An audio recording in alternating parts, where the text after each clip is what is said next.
గురువును గౌరవించని సమాజం వినాశకాలానికి గురవుతుంది. ఇది నిజం. గురువు అంటే భయం లేదు, గౌరవము లేదు. ఇక చదువు సంస్కారం ఎట్లా వస్తుంది? కొట్టొద్దు, తిట్టొద్దు, బడికి రాని వాడిని ఎందుకు రావట్లేదని అడగొద్దు, చదవాలని హోంవర్క్ అని కొట్టినా తిట్టినా టీచర్లదే తప్పు. 6వ తరగతి నుండే కటింగ్ స్టైల్లు, చిన్న జీన్సు, గోడల మీద కూర్చోవడం, వెళ్ళేవారిని వచ్చేవారిని కామెంట్ చేయడం, అరే సార్ వస్తున్నారా అంటే వస్తే రాని అనే పరిస్థితి. దరిద్రం ఏమిటంటే కొంతమంది తల్లిదండ్రులే మా వాడు చదవకుండా ఏం కాదు, మా వాడిని మాత్రం కొట్టొద్దు. ఇంకొక విషయం ఏమిటంటే, ఎవరు బాబు నీ కటింగ్ చేయించింది అంటే మా నాన్న సార్ అంటున్నారు. పెన్ను ఉంటే పుస్తకం ఉండదు, పుస్తకం ఉంటే పెన్ను ఉండదు. కొనరు, తెచ్చుకోరు. భయం ఉండాలని 2 దెబ్బలు వేద్దామంటే ఎటు నుంచి పోయి ఎటు వస్తుందో అనే భయం.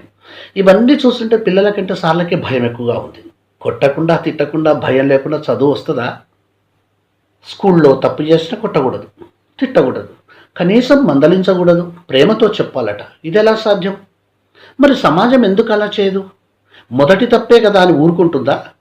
మంచి నేర్పే వాళ్ళకి అదే స్కూల్లో హక్కులుండవు. ప్రవర్తన మార్చుకొని టీచర్ చిన్నప్పుడే కొడితే నేరం, వాడు పెద్దయ్య కాదు చేస్తే మరణం. తల్లిదండ్రులకు నా మనవి, పిల్లల్లో మార్పు కేవలం ఉపాధ్యాయులతోనే జరుగుతుంది. ఎక్కడో ఒకటో అరో ఒకరిద్దరు టీచర్లు చేసిన తప్పులకు ఉపాధ్యాయులందరికీ ఆపాదించవద్దు. 99% విద్యార్థులను బాగు చేయాలన్నదే టీచర్లు అనుకుంటారు. మేము చదువుకునే రోజుల్లో కొంతమంది టీచర్లు మమ్మల్ని దారుణంగా కొట్టేవారు. అయినా ఏనాడు మా పేరెంట్స్ వచ్చి టీచర్లను నిలదీయలేదు, మా బాగు కోసమే అని అనుకునేవారు.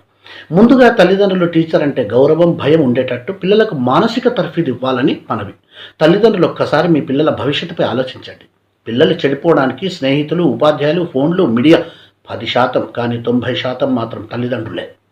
పిల్లల్ని గారాబం శృతిమించితే మొత్తానికే నష్టం వస్తుంది. పిల్లల పట్ల మనం పాటిస్తున్న అజ్ఞానం, మూఢనమ్మకాలు, స్వార్థం, అతి ప్రేమ వారిని చాలా వరకు బద్ధకస్తులు చేస్తూ వారిని నాశనం చేస్తున్నాయి. నిజం. అందుకే తల్లిదండ్రులు మారాలి. రేపటి సమాజానికి ఏమి నేర్పుతున్నామో ఒక్కసారి ఆలోచించండి. సంస్కృతి, సంప్రదాయం అంటే ఏమిటి?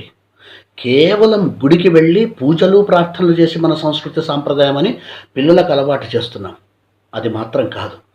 సాంప్రదాయం అంటే అలా అనుకోవడం కొంత పొరపాటు.